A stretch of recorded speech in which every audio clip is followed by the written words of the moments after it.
So we're doing swarm indicators, and we're not going to delve too far off into what to do with that. But I will tell you, it's because in this issue on page 22, Blake, you wrote a very good article about identifying and preventing swarms. And we wanted to really delve into the indicators of what is leading up to, not just look at that picture. Look at, you think that's a swarm indicator? Are those drone cells? That is not drone cells. That's just done, that's just done as a mention for brand new beekeepers that may not understand the difference between the two. Yeah. Queen cells versus drone cells. Yeah, that's a Blake did a great job of showing us drone cells. Yeah, yeah. So yes, welcome back, you. Thank Gosh, try to do life without you, mister. All right, let's swarm indicators. Look what we wrote here. Begin appearing in early spring, 2 to 4 weeks prior to a major nectar flow. So what did you tell me a while ago is about to bloom? In Southeast Texas, where we are, our yopon is within, I would say, a week of blooming. And normally it doesn't bloom until mid-April. Why do we know that? Because that's our anniversary day.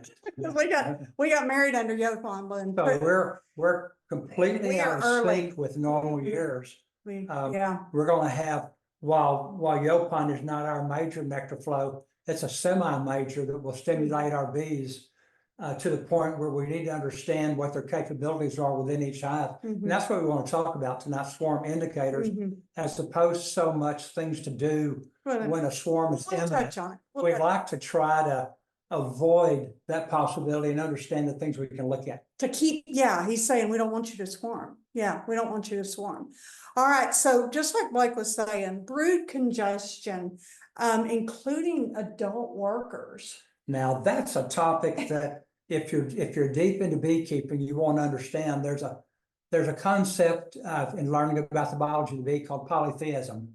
And when a colony is preparing to swarm, the nurse bees, after emergence, rather than working their way from the bottom of the box or the center of the box to the entrance like they normally would as progression during that 22 days that they live inside the colony, they find themselves compacting or congregating on a brood frame congested with other bees, and they're actually not actually doing anything.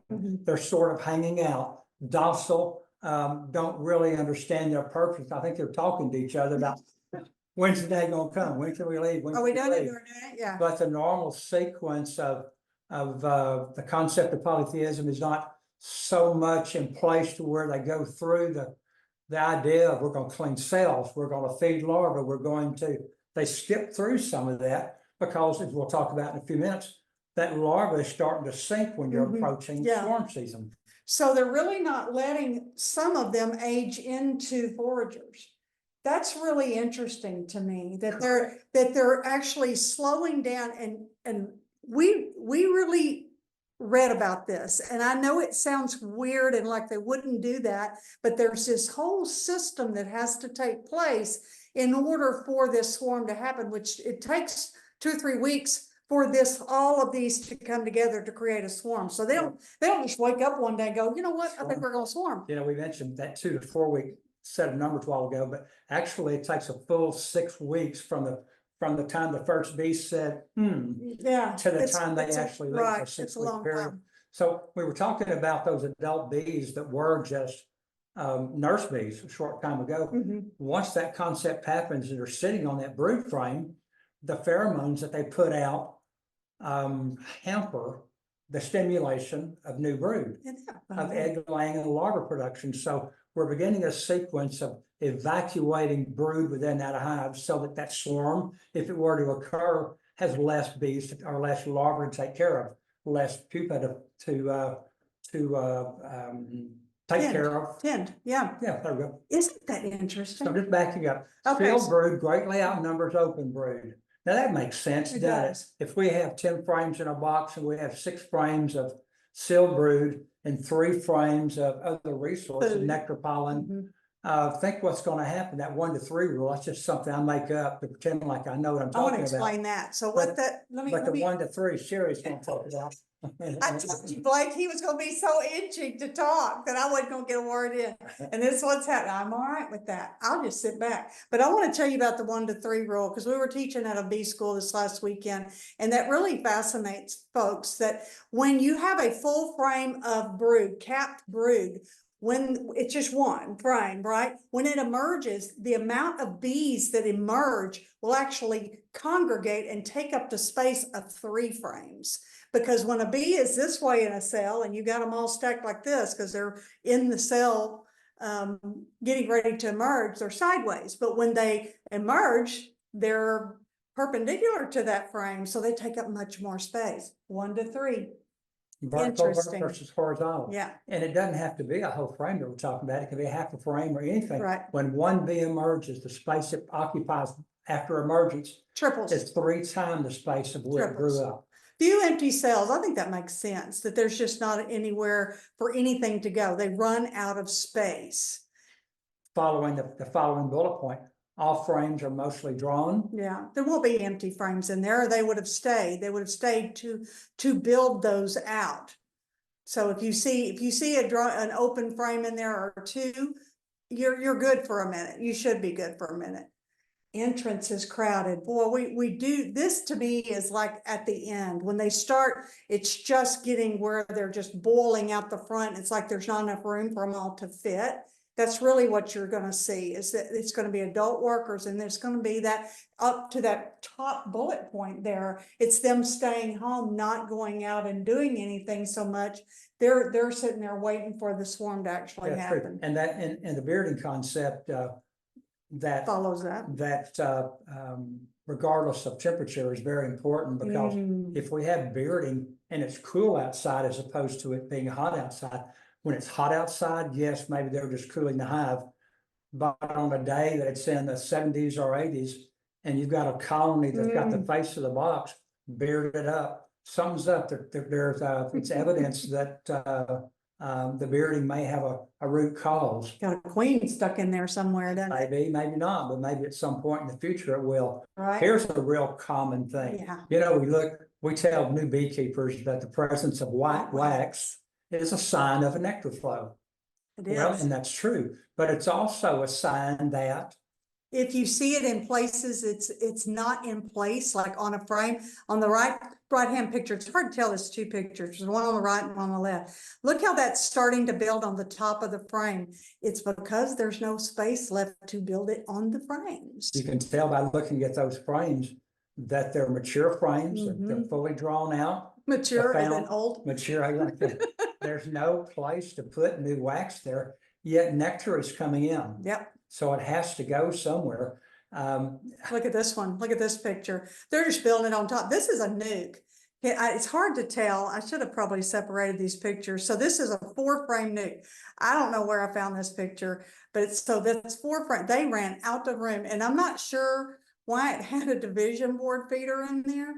That makes you go, Well, because I know it took up a lot of space, and you can see they've just run out of space. If that little nuke right there doesn't swarm, I'd be shocked. I think a key component of the white wax is that it's we're addressing randomly placed. Randomly Now, that's placed. not referring so much to wax that's being built for drone cells, because as Blake was showing, that can go anywhere, and it's typically around the peripheral hive. But when there's just no place to put it and they start filling it with nectar to make honey out of it, that's an indication that we are completely out of space, and if we don't address it, something's going to happen. Something's wrong. All right, this is James's favorite slide of the day. Okay, we talked a lot about it, and I'm gonna give credit where credit's due. This is a Randy Oliver slide, and if anybody that's listened to Randy Oliver or gone to scientificbeekeeping.com, super deep dude. We've met him multiple times or talked to him multiple times in person. This is interesting. I'm gonna let you just go at it, because you love this portion. So much of this is my own interpretation, but collapse of the energy interface.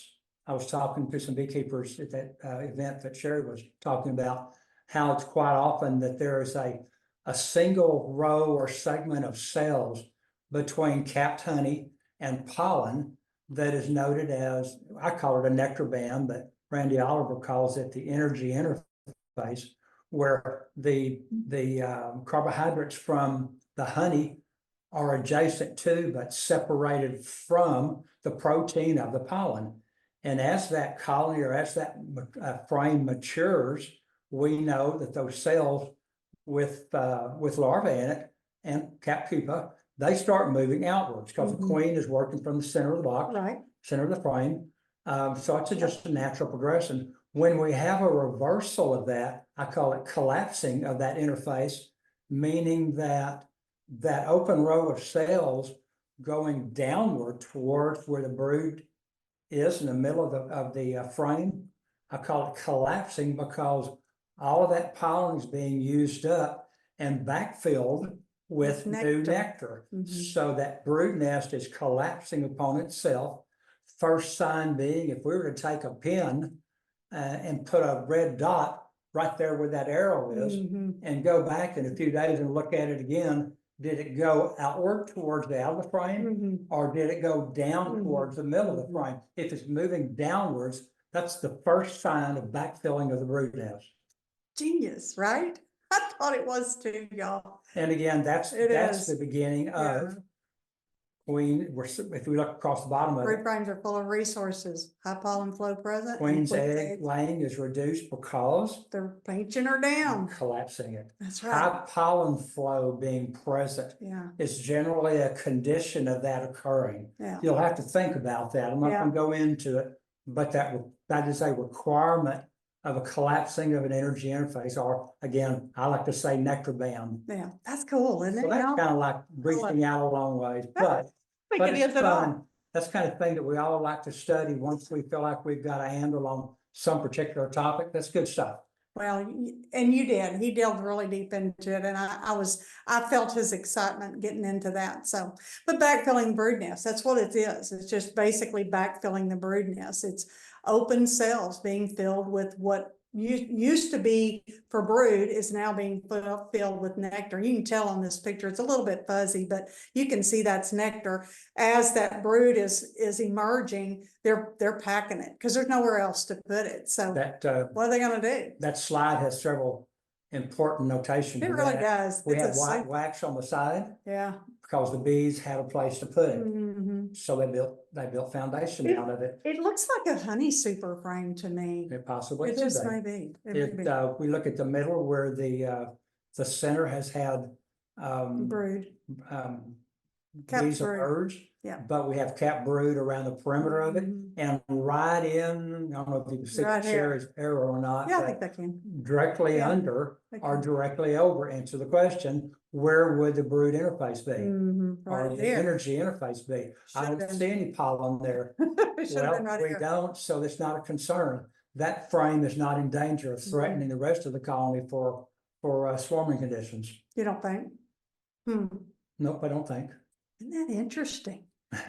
An overabundance of drone brood. I think this was the first thing we learned. And as a matter of fact, I know it is because we took it literally. Our mentor or somebody, well, I won't blame our mentor, because somebody said, if you got a bunch of drone brood, that's a sign you're going to swarm. And James and Sherry heard kill drone brood. I did. And I remember kind of doing that. And that was early on. You know how you can absorb all of this information and you put it all in your brain, and your brain doesn't always decipher it correctly. Well, some place in there, I thought, that means we don't need all that drone brood. And I started kind of destroying some of it. And that it was just a signal that there was going to be a problem. Well, when a colony of bees is creating drones, it means that the colony is healthy. It does. Because drones require a lot of energy to be consumed to not only create them, but to support them. Because remember, they don't do anything. They're just there waiting for their time. They do nothing. And so it's an expense having drones within the colony. Now we do destroy drone cells where we're practicing some IBM concepts of green drone frames. But we know that's our intent when we put that frame in. It's to be destroyed to freeze them or do whatever we need to do. Prior to emerging. Right, and that's a great varroa control or a good measure to do a rough count of what our grower population may be. But if you see on, and this is a brood frame, you can see the capped brood to the left, upper left there, that's good, perfectly good regular worker brood, but that's a lot of drone brood. Yeah. And drone brood between the boxes tends to be where we see it, or on the outer edges. 15% is your normal drone percentage of a colony. So 85% worker bees, 15% drone. And that would qualify during a nectar flow. During a nectar flow, and Right. this is a lot more than 15%. So that would be a good indicator. Well, the drones are all well and good. Yeah. Look at that frame. That is an unhappy frame. So one of the first things we see as an indicator in a colony is when we see an excessive number of cups, queen cups. Maybe they haven't been drawn out any further than the two that you see in that picture, or 3 or 4 that we have there. But they're present and they're increasing in numbers as the threat of swarming gets closer and closer. We have the drone cup, or the queen cups, virtually any time of year. But that expansion is a real clue that we need to start watching them and see where else they are, and are they increasing in numbers. Well, and I think that's key because, especially in split season, it is not at all uncommon, y'all, for even when we're purchasing, getting a new nuke or something, in that split scenario, making the splits, because we talked so much about that tonight and will next month as well.